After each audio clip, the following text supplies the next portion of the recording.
जवाब देते चले जा रहे, हे नंदी। नंदी बोला, हाँ महाराज, शांत हो जा।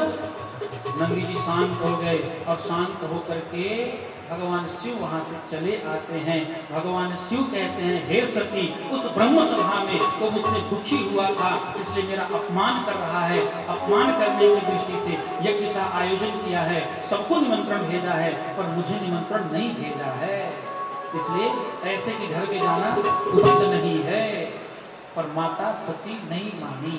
माता सती कहती, महाराज मुझे तो जाना है। भगवान शिव कहते हैं, जाओ। सती जी चली, थोड़ी दूर गई, पिता के घर का मोह जगा, चल पड़ी और पति का भय लगा, वापस आई। अरे महाराज आप नहीं चलोगे? नहीं नहीं, मैं नहीं जाने वाला। फिर चल पड़ी, फिर आई।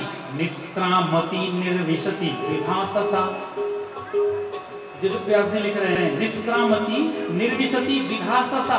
सती जी इतना जल्दी जल्दी आ जा रही हैं कि एक ही सती दो दो सतियों के रूप में दिखाई पड़ रही है। निष्क्रामति निर्विशति विभाससा दिखाई पड़ रही है। अंत में भगवान शिव ने देखा अब ये मानने वाले नहीं है। भगवान शिव ने अपने गणों के सहित माता सती को विदा कर दिया है। माता सती वहां से चल पड़ती हैं। नंदी भिंगी आदि गण चल पड़े हैं। माता सती आती हैं, जैसे कैलाश में प्रवेश करती हैं, जैसे ही दक्ष प्रजापति के महल में प्रवेश करती हैं, वैसे ही जितनी बहनाएं थे वो तो मुस्कुराने लगी। सती जी को अपमानित होना पड़ा, और नहीं नहीं, माता के भाव को देखना है। सागर भले ही मिली एक माता, सागर भले ही मिली एक माता, सागर भले ही मिली एक माता, सागर भले ही मिली एक माता। बहुत मुस्कुराता, बहुत मुस्कुराता,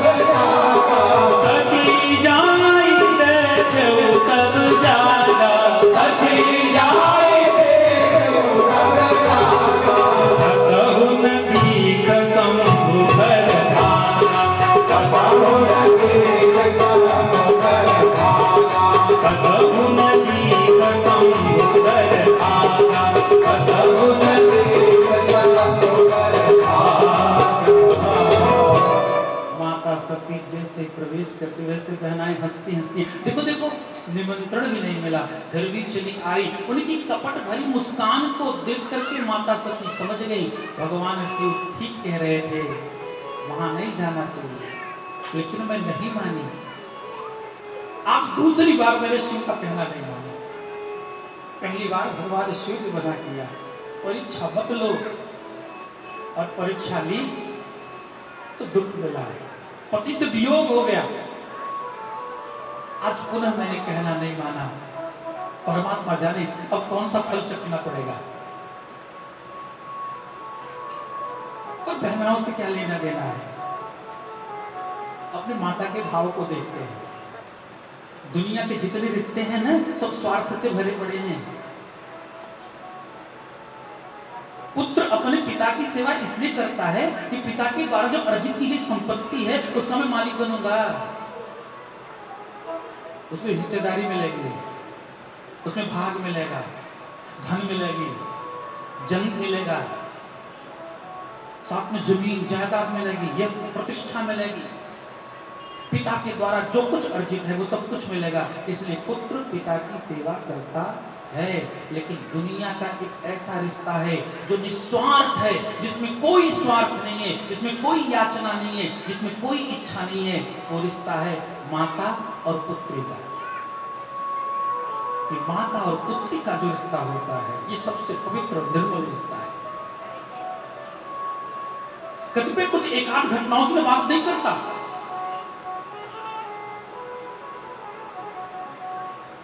लेकिन ये रिश्ता वो है जिसमें पुत्री अपने माता पिता की सेवा तो करती है, पर सेवा के बदले कुछ इच्छा नहीं रखती है।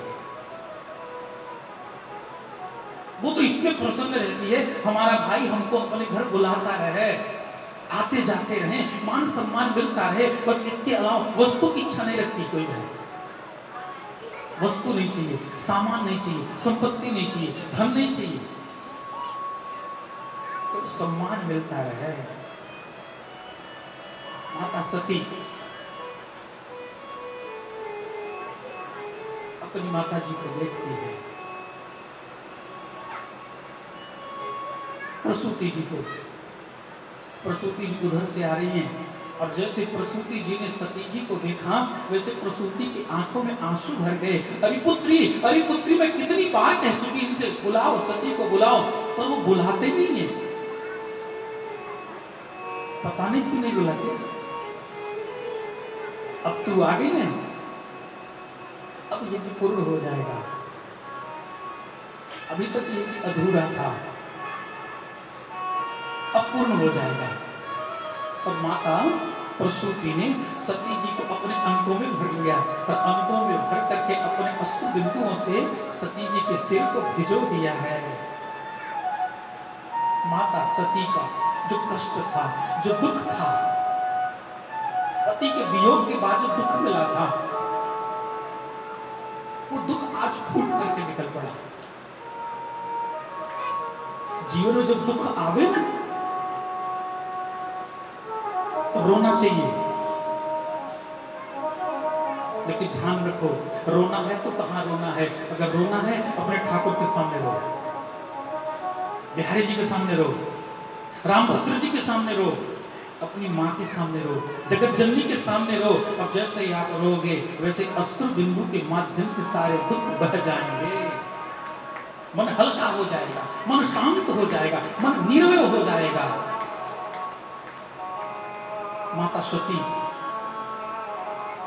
प्रसूति कहती, आओ आओ बेटी, चलो राजमहल में चलो, स्वागत लो, हमारे पार्टी को स्वीकार करो, हमारे अर्घ को स्वीकार करो, हमारे आतिथ्य को स्वीकार करो। सती कहती, भैया मैं सिर्फ यज्ञस्थल देखने आई थी, मैं यज्ञस्थल देखूंगी और यज्ञस्थल को देख करके मैं वापस चली जाऊंगी। नहीं, तू ऐसा क्यों करेगी? ध्यान रखना, यज्ञस्थल में जाना, यज्ञ में जाना, पूजा में जाना, कथा में जाना, मांगलिक उत्सव में जाना, तो सिर्फ देखने के लिए जाना। पर आज कुछ लोग की प्रवृत्ति हो गई है जो केवल दिखाने जाते हैं अपने आप को। दिखाने के लिए नहीं जाना है, देखने के लिए जाना है।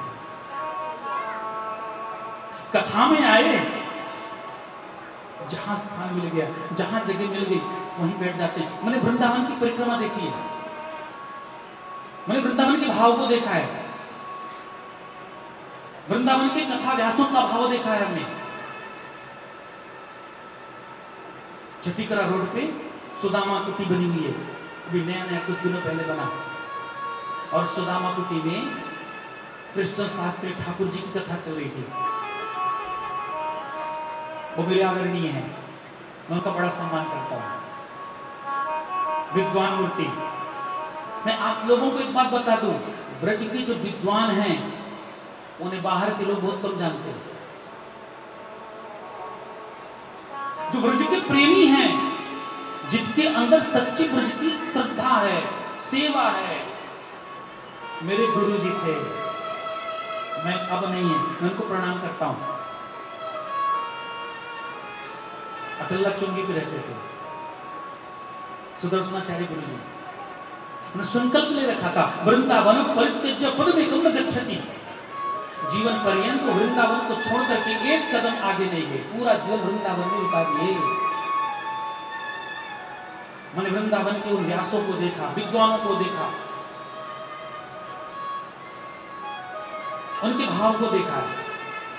कृष्ण शास्त्री ठाकुर जी की कथा चल रही थी और डॉक्टर श्याम सुंदर पराशर जी श्रोता बन करके आए कथा के बीच में। पराशर जी हमारे ब्रज के विद्वानों में से एक है, कथावाचकों में से।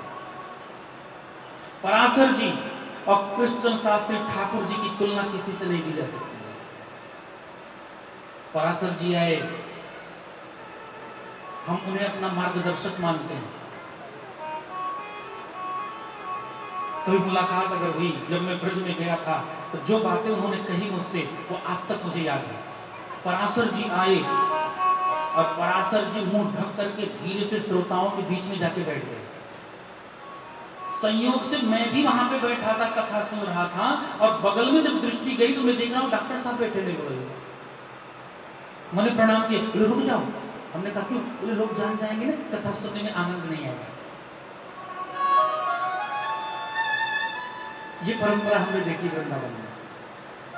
कथा में जाएं, कथा सुनने के लिए जाएं, यज्ञ में जाएं, यज्ञ देखने के लिए जाएं, दिखाने के लिए न जाएं।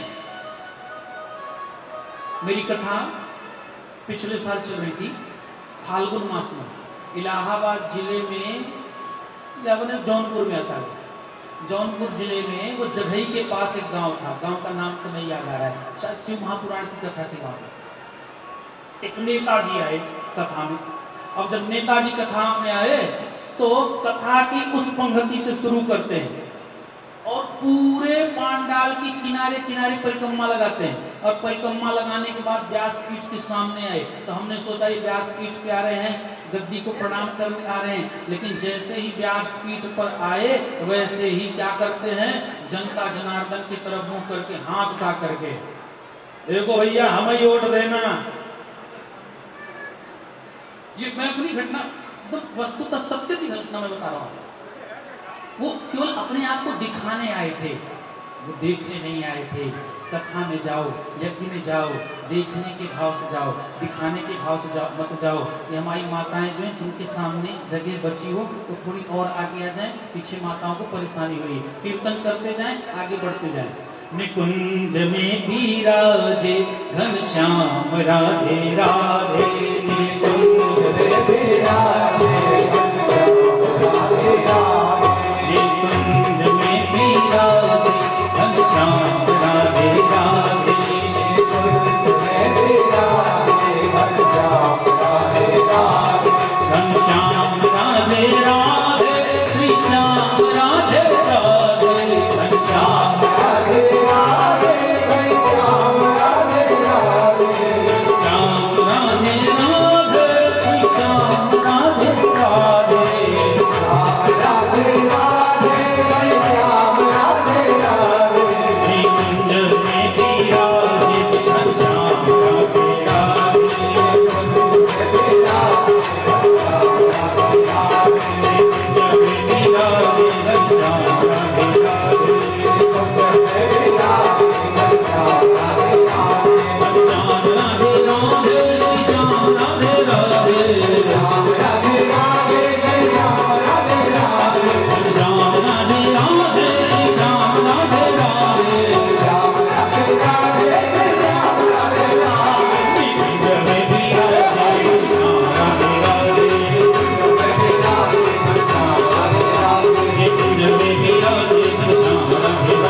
भगवान शिव का ये चरित्र चल रहा है।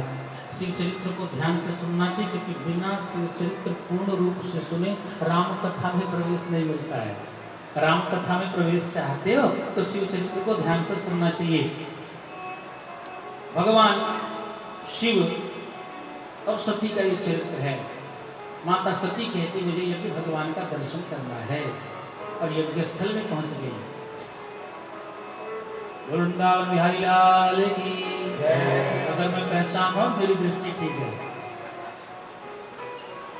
बोल वहां के बिहारी लाल की जय।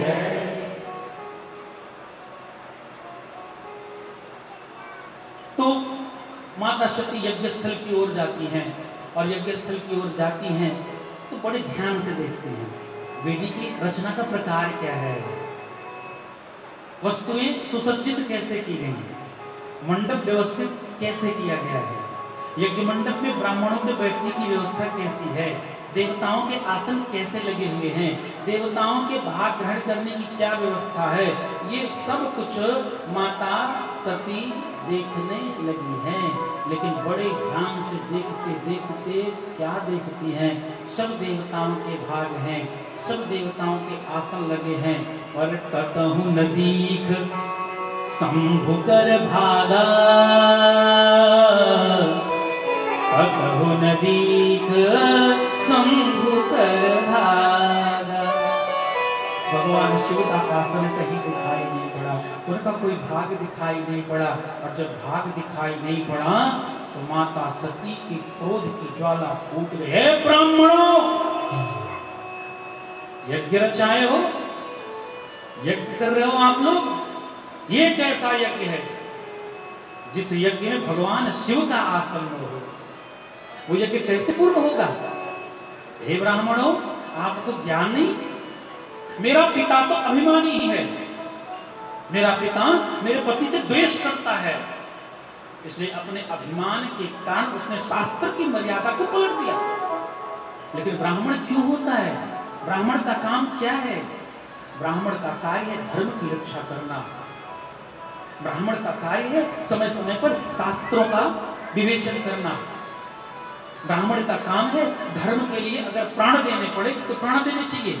ब्राह्मण का काम है अगर शास्त्र विरुद्ध कोई कार्य हो रहा है उसका विरोध करना चाहिए। और आप जैसे याज्ञिक ब्राह्मण, हे ऋषियों मुनियों, हे श्रेष्ठ जन, हे अमलात्माओं, हे विमलात्माओं, हे वेदज्ञों, हे दैवज्ञों, हे शास्त्र के निष्णाता, हे अनेक शास्त्रों में पारंगत ब्राह्मण जन, आपको नहीं पता बिना शिव के कोई यज्ञ नहीं होता है। कोई भी पूजा पाठ होगा, रुद्र कलश की स्थापना तो होगी न साहब, बिना उसके कैसे होगा? और ब्राह्मणों, आपने यहाँ क्या किया? आपके रहते शिव का आसन नहीं लगा, शिव का भाग नहीं लगा।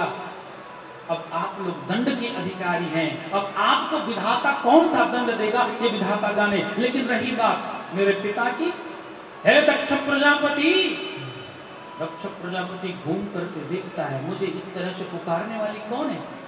घूम के देखा, अरे मेरी पुत्री सती जो सबसे ज्यादा सुशील थी, जो रूपवती, गुणवती, विद्यावती, ऐश्वर्यवती, विनयवती, जिसके अंदर अनेक प्रकार के गुण भरे पड़े थे, उस सती ने मेरा नाम लेकर के पुकारा। माता सती के लाल लाल आंखों को देख करके दक्ष प्रजापति समझ गया कुछ अनर्थ होने वाला है। तुम क्या जानते हो, तुम क्या चाहते हो, तुम्हारी इच्छा क्या है, तुम कहना क्या चाहते हो, तुम समाज को संदेश क्या देना चाहते हो, तुम अपने अभिमान के स्तंभ पर कितनी ऊंचाई पे चढ़ना चाहते हो। अरे आदर तो उससे मिलता है जो अभिमान के स्तंभ से, अभिमान के पहाड़ से नीचे उतरता है। और सुनो, भगवान शिव के अभिमान को तो तोड़ना चाहता है, अभिमान पे चढ़ करके अभिमान को नहीं तोड़ा जा सकता। भगवान शिव कौन है? भगवान शिव के तत्व को तू नहीं जान सकता, शिव तत्व को तू आज तक जान ही नहीं पाया।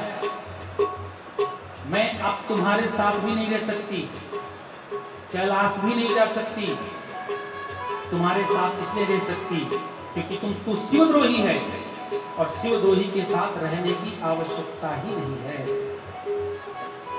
वापस शिव जी के पास इसलिए नहीं जा सकती क्योंकि जैसे पहुंचूंगी वैसे भगवान शिव तुम्हारे गोत्र का उच्चारण करेंगे। गोत्रम त्वदीयम भगवान वृषध्वजो, गोत्रम त्वदीयम भगवान वृषध्वजो। भगवान शिव पहले तुम्हारा गोत्र पुकारेंगे, आओ दाक्षायणी, आओ दक्ष की पुत्री। और जिस दक्ष ने मेरे पति का अपमान कर दिया हो उस दक्ष से मेरा कोई संबंध नहीं रह सकता है। और ये संबंध तब तक रहेगा जब तक ये शरीर रहेगी। क्यों? क्योंकि शरीर तुमसे उत्पन्न हुई है। और जब तक ये शरीर है तब तक लोग मुझे दक्ष की पुत्री कहेंगे, इसलिए इस शरीर को अब त्यागना ही पड़ेगा। अस कही जोग अधीन तनु जारा, अस कही जोग अधीन तनु जारा, अस कही जोग अधीन तनु जारा, अस कही जोग अधीन तनु जारा, अस कही योग अधीन तनु जारा, अस कही योग अधीन तनु जारा, अस कही योग अधीन तनु जारा, अस कही जोग अधीन तनु जारा, भयउ सकल मत हाहाकारा, भयउ सकल मत हाहाकारा, भयउ सकल मत हाहाकारा, भयउ सकल मत हाहाकारा, सती मरत हरि तन वर मांगा, सती मरत हरि तन वर मांगा, सती मरत हरि तन वर मांगा, सती मरत हरि तन वर मांगा, जन्म जन्म शिव पद अनुरागा, जन्म जन्म शिव पद अनुरागा, जन्म जन्म शिव पद अनुरागा, जन्म जन्म शिव पद अनुरागा, तेहि कारण जीव धीरि गिर जाई, तेहि कारण जीव धीरि गिर जाई, तेहि कारण जीव धीरि गिर जाई, तेहि कारण जीव धीरि गिर जाई, तेहि कारण हिम धीरि गिर जाई, तेहि कारण हिम धीरि गिर जाई, तेहि कारण हिम धीरि गिर जाई, तेहि कारण हिम धीरि गिर जाई, जननी पार्वती कनुबाई, जननी पार्वती कनुबाई, जननी पार्वती कनुबाई, जननी पार्वती कनुबाई, अस कही जोग अधीन तनु जारा, सकल मत भयउ हाहाकार। माता सती ने यज्ञाग्नि का आवाहन किया है, अंगूठे से अग्नि प्रकट भई और अपने पूरे शरीर को वहीं पर जला करके सती जी ने शरीर को भस्मसात कर दिया। और जैसे ही भस्मसात किया वैसे ही भगवान के जो गण आए थे माता सती के साथ, उनमें क्रोध उत्पन्न हुआ, और जब क्रोध उत्पन्न हुआ तो उन लोगों ने विरोध किया है। विरोध किया तो जो दक्ष प्रजापति के सैनिक आदि थे उन सब लोगों ने मिल करके उन्हें मार पीट करके वहां से भगा दिया है।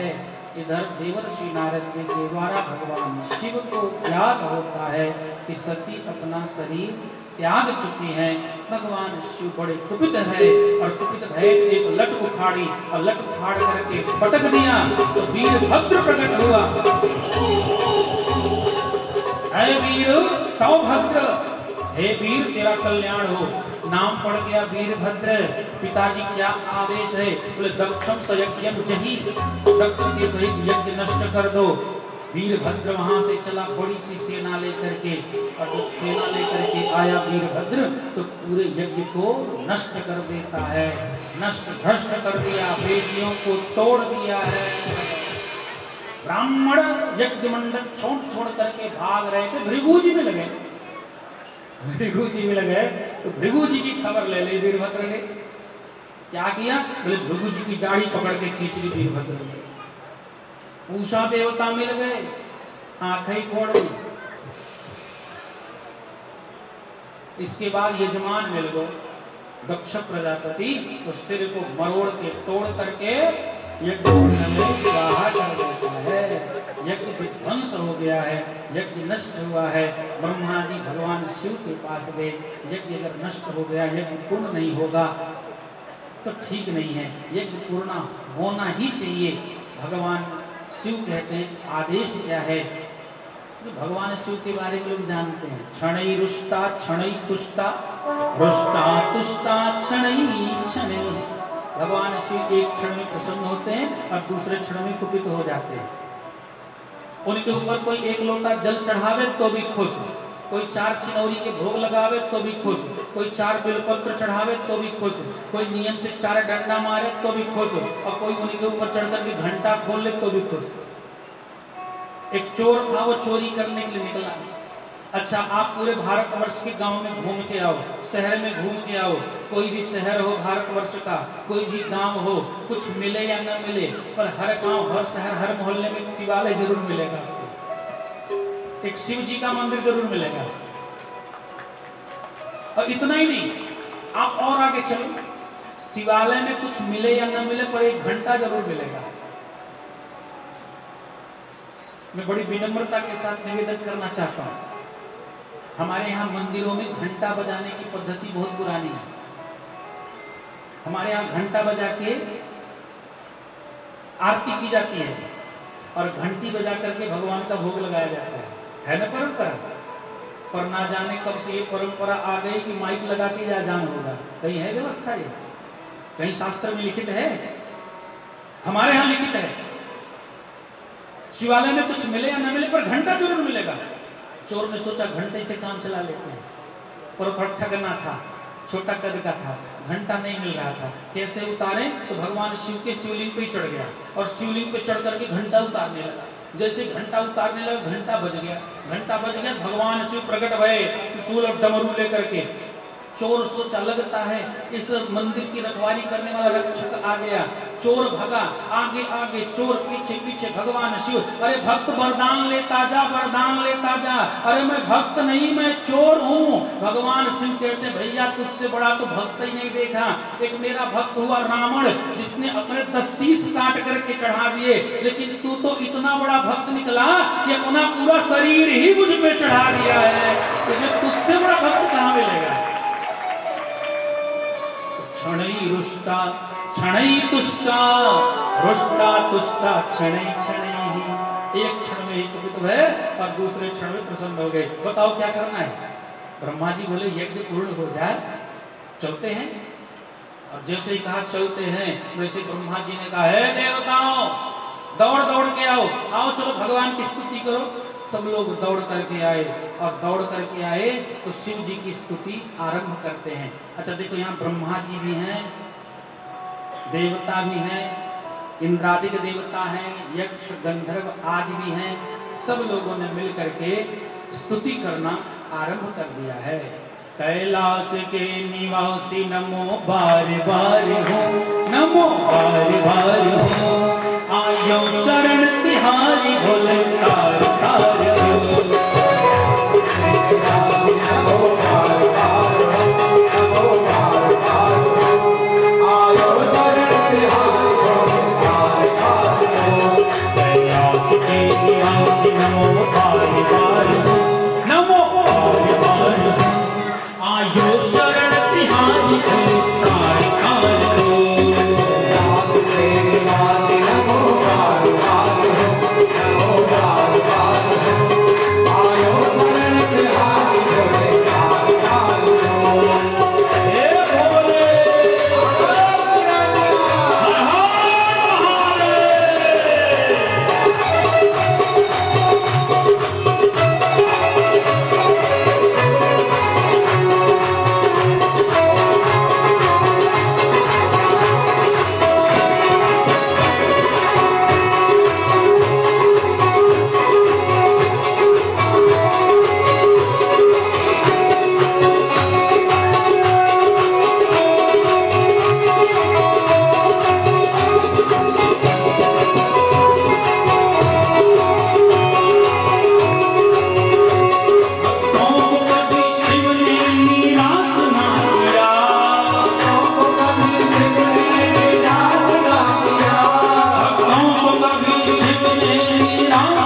विभूति में है खजाना कुबेर का, चुटकी विभूति में है खजाना कुबेर का, चुटकी विभूति में है खजाना कुबेर का, चुटकी विभूति में है खजाना कुबेर का। हे गंगाधर मुक्तिकार ओंकार तू, हे गंगाधर मुक्तिकार ओंकार तू, आयो शरण तिहारी बोले तार तार दो, आयो शरण तिहारी बोले तार तार दो, आयो शरण तिहारी बोले तार तार दो। तेरे दास के निवासी नमो बार बार हो, नमो बार बार हो, आयो शरण तिहारी बोले तार तार दो, आयो शरण तिहारी बोले तार तार दो, आयो शरण तिहारी बोले तार तार दो। भगवान बोले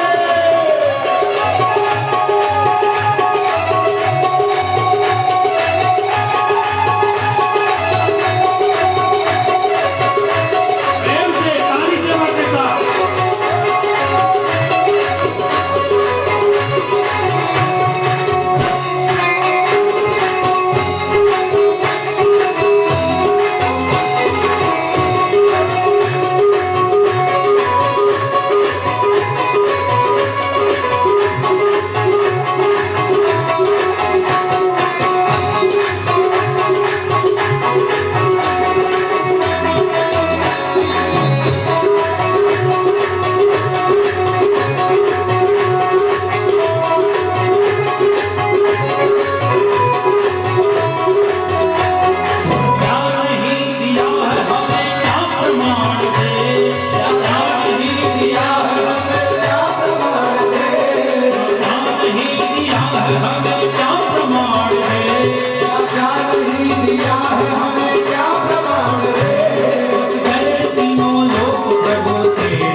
और भगवान से प्रसन्न हुए, प्रसन्न रहे तो जाते हैं दक्ष के प्रजापति के सिर पे बकरे का सिर लगा करके जीवित करवा दिया है और दक्ष यज्ञ को पूर्ण कराते हैं। इधर कथा सुनाते हुए कहते हैं वो जो सती मैया थी जो शरीर त्यागती है वो जन्मी पार्वती, वो पार्वती बन करके आती है और पार्वती बन करके आई शैलराज के गृह में। जब देवर्षि नारद जी को पता चला कि सती मैया का जन्म पार्वती के रूप में हो गया है, कहो तु कही गिर गए सिधाए, कहो तु कही गिर गे सीधा।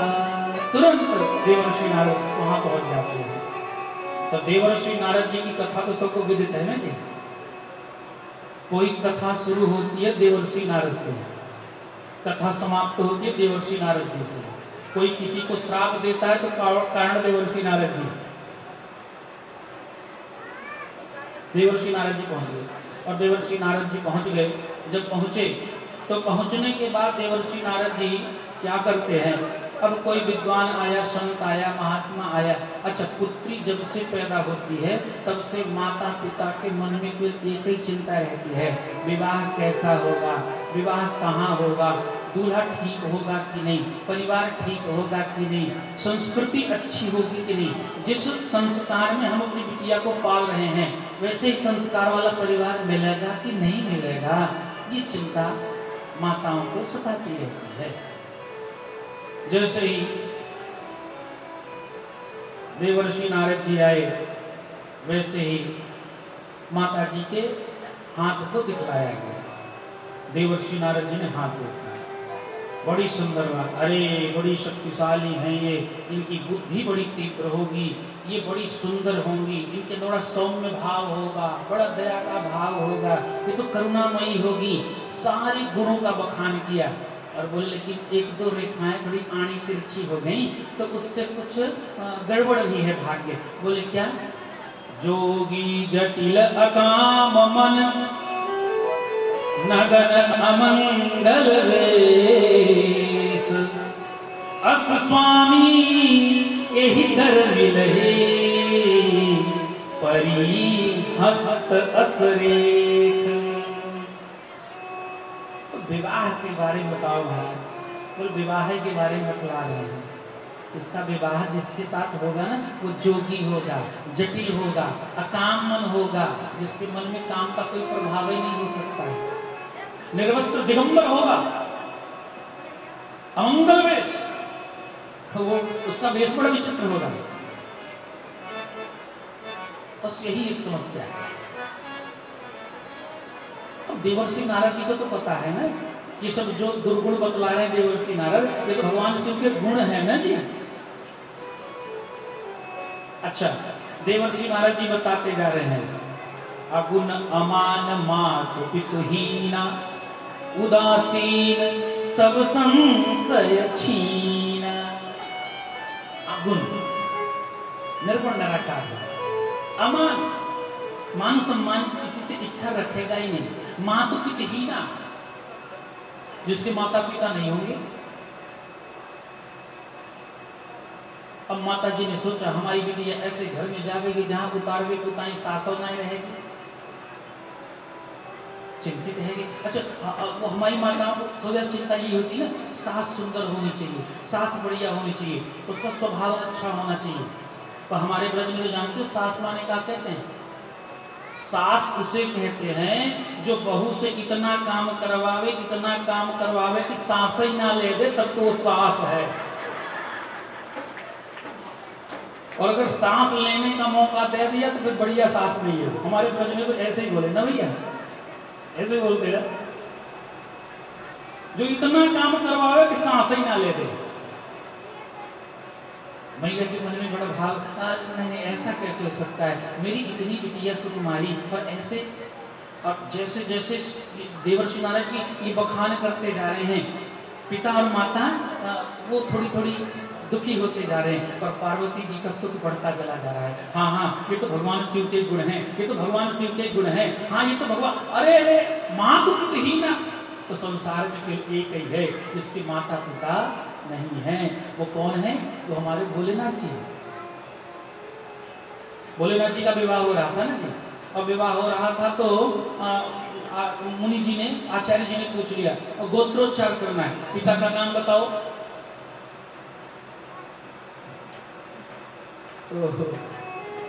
शिव जी इधर उधर करने लगे। आचार्य जी ने कहा पिताजी का नाम बताओ। देवर्षि नारद आए, बोले सुनो। बोले क्या? बोले फेंक फांक के सब उठ जाए, इनको शांत कराओगे? अरे जो पूछते हो बता दीजिए ना। अरे पिता का नाम पूछ रहे, कैसे बता दूं? हाँ ये तो समस्या है महाराज। पिता के नाम के बिना काम नहीं चलने वाला। क्या बोले नहीं चलेगा? बोले विष्णु मान लो। अच्छा, इनके पिताजी कौन है? बोले विष्णु। अच्छा ठीक है, दादा का नाम बताओ। अरे समस्या है। चलो नाम मान लो ब्रह्मा। अच्छा ब्रह्मा हो गया? बोले हाँ। बोले तो ठीक है, पर दादा का नाम बताओ। देवर्षि नारद ने कहा शिव। और दादा कौन है? बोले शिव जी है। बड़ी विचित्र बात है, शिव जी का विवाह हो रहा है, शिव ही पर दादा है। अरे भैया वो तो उसका पिता कोई हो ही नहीं सकता है। न माता न पिता तस्य न भार्या न श्रुतादयः नात्मीयो न परश्चापि न देहो कर्म एव वा। उसका माता पिता कौन हो सकता है? अगुण अमान मातु पितुहीन उदासीन संशय सब छीना। पार्वती जी प्रसन्न हो गई, माता पिता दुखी हो गए। अरे नहीं ऐसा नहीं हो सकता। देवर्षि नारद जी से हाथ जोड़ करके पूछा, महाराज आप ये क्या कह रहे हो? ये सब सत्य है? बोले हाँ ये सत्य ही है, ऐसा ही होगा। अरे महाराज तो कुछ उपाय करो ना, एक सुंदर दूल्हा मिल जाए। बोले देखो एक ही उपाय है। बोले क्या? बोले अगर भगवान शिव की आराधना ये करें तो हो सकता है शिव की प्राप्ति इनको हो जाए। और शिव ही ऐसे हैं जो भाग्य को बदल सकते हैं। इच्छित फल बिनु शिव अवतारे, इच्छित फल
चाहती हैं तो इनसे कह दीजिए ये जाकर के भगवान शिव की उपासना जंगल में करें और इसके कारण इन्हें शिव तत्व की प्राप्ति हो जाएगी और इनका जीवन सुधर जाएगा। पिताजी ने कहा ठीक है महाराज, लेकिन अब बिटिया से कौन कह दे कि तुम जाओ जंगल में तपस्या करो। रात्रि पर्यंत माता पिता दोनों मिलकर के विचार करते रह गए क्या करना है। प्रातःकाल कैसे पार्वती से कहा जाए कि तुम्हें तपस्या करने के लिए जंगल जाना है। रात्रि काल में पिता ने आदेश दिया, देखो कल जाकर के पार्वती से कह दो उन्हें जाना है तपस्या करने के लिए। मैया बड़ी परेशानी है, मैं अपनी पुत्री से कैसे कह दूं? अभी छोटी सी है, अभी सुकुमारी है, कोमल कोमल जिनके चरण हैं, कोमल कोमल जिनके हाथ हैं, ऐसी ऐसी मेरी कन्या, ऐसी मेरी पुत्री अभी तब के योग्य नहीं है, कैसे भेज दूं? पर प्रातः काल होने पर मैया अपने हृदय को मजबूत करती हैं और अपनी पुत्री से कहने के लिए चलती हैं। लेकिन वो तो जगत जननी है ना, वो तो जगदम्बा है ना, वो तो आदि शक्ति है। वो माता के भाव को जान गई और जैसे मैया ने कमरे में प्रवेश किया वैसे ही पार्वती मैया कहती हैं, अरे मैया मैंने आज रात में एक स्वप्न देखा है। स्वप्न क्या देखा? बोले स्वप्न में हमने ये देखा एक श्वेत वस्त्रधारी कोई ब्राह्मण महात्मा मेरे पास आए और आकर के आदेश किया तुम जाकर के जंगल में तपस्या करो। जो बातें माता जी को कहनी थी वो बातें पार्वती जी ने स्वतः प्रकट कर दिया है। मुझे संत जी का आशीर्वाद मिला है, अब तो मुझे तपस्या करने जाना ही पड़ेगा। भैया अपने हृदय को पकड़ करके बैठ गई और जो बातें कहने के लिए आई वो पहले से कैसे कह रही है। पार्वती जी की तैयारी कर दी गई है। श्वेत वस्त्र धारण करके पार्वती जी तपस्या करने के लिए जंगल में चल पड़ी है। उर्धरि उमा प्राणपति चरना, उर्धरि उमा प्राणपति चरना, जाई विपिन लागी प्रभु करना, जाय विपिन लागी प्रभु करना, अति सुकुमार नटन तब जोगु, अति सुकुमार नटन तब जोगु, अति पद सुमिरि तजनु सब भोगु, अति पद सुमिरि तजनु सब भोगु, अति पद सुमिरि तजनु सब भोगु, अति पद सुमिरि तजनु सब भोगु। पार्वती जी जंगल में जाकर के तपस्या करना आरंभ करती हैं। चौपाइयों पर ध्यान दें। उर्धरि उमा प्राणपति चरना, उर्धरि पार्वती जी ने पहले से ही भगवान शिव के चरणारविंद को अपने हृदय में धारण कर लिया है और धारण करके चल पड़ी है जंगल में तपस्या करने के लिए। शिव ही मुझे पति के रूप में मिले हैं, इसने सारे भोग पदार्थों का त्याग कर दिया, राजमहल का त्याग कर दिया, भोग विलासिता का त्याग कर दिया। और हमारी भावना क्या रहती है, हम सारे भोगों को भोगते रहें और गिरधारी हमें मिल जाए, हमें रामभद्र जी मिल जाए। तो भैया या तो भोग भोगोगे या तो भगवान मिलेंगे, दो में एक ही होगा। जहां भोग होगा वहां भगवान नहीं होगा और जहां भगवान होंगे वहां भोग नहीं होगा। सब कुछ त्याग करके पार्वती जी गई हैं और तपस्या करना आरंभ किया। संवत सहस्र मूल फल खाए, सात खाई, 7 वर्ष बिताए। भयंकर तपस्या, हजारों वर्ष तक कंदमूल फल खा करके, फिर 100 वर्ष तक साग पत्र खा करके, फिर बेल पत्र खा करके, बेल पात मही परई सुखाई। पार्वती जिन बेल पत्रों को खाती उनको अपने हाथ से तोड़ती भी नहीं है। बेल पात मह परई सुखाई, बिल्व के वृक्ष से जो पत्तियां झड़ करके नीचे गिर जाती थी, जब वो सूख जाती थी तो पार्वती जी उन्हीं पत्तियों को ग्रहण किया करती थी, क्योंकि बिल्व पत्र को अनावश्यक नहीं तोड़ना चाहिए, वो शिव स्वरूप है, अपराध लगता है। दूसरी बात, यहाँ पे कितना सुंदर उपदेश दिया गया माता पार्वती जी के द्वारा। प्रकृति से संबंध बना के रखो, वृक्षों को नुकसान मत पहुंचाओ, वृक्षों को मत तोड़ो, वृक्षों को अनावश्यक मत काटो, जंगलों को मत समाप्त करो। अगर जंगलों को समाप्त करोगे तो प्रकृति का संतुलन बिगड़ जाएगा। बेल पाति मह परई सुखाई, 3 सहस संवत सोई खाई। बिल्व पत्र खा करके 3 सहस्र संवत तक तपस्या किया। और जब तपस्या किया है तो तपस्या का फल सामने आया। भयउ मनोरथ सुफल तव, सुनु गिरिराज कुमारी। परिहर दुसह कलेश सब, अब मिली हही त्रिशिराई। आकाशवाणी हो गई, बोलो उमापति महादेव की जय। आपकी तपस्या सिद्ध हो गई, आपकी तपस्या सफल हो गई। अब निश्चित रूप से आपको शिव की प्राप्ति होगी। आप जो है तपस्या आपकी आरंभ हो गई और संपन्न भी हुई निर्विघ्नता के साथ। अब आप जा सकती हैं।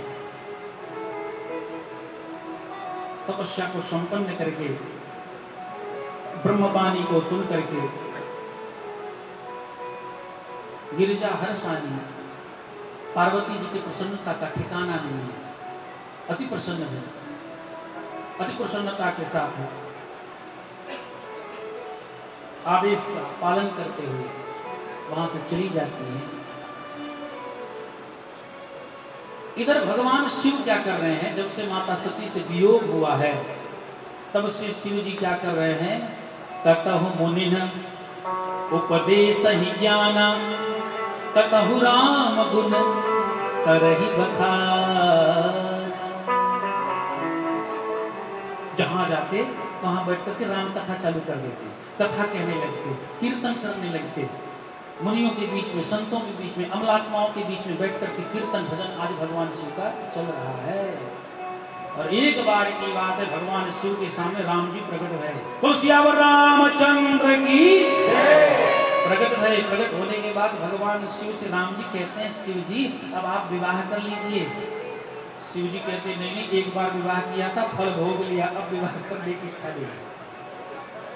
बहुविधि राम शिव ही समझावा, बहुविधि राम शिव ही समझावा, पार्वती कर जन्म सुनावा, पार्वती कर जन्म सुनावा। नहीं, आपको विवाह करना चाहिए, आवश्यक है, ये मेरा आदेश है। और जब कहा आदेश है आपका, बोले हाँ। बोले महाराज जब आपका आदेश है तो टालने का तो प्रश्न ही नहीं उठता है। सिर धरि आय सुकरिय तुम्हारा, सिर धरि आय सुकरिय तुम्हारा, सिर धरि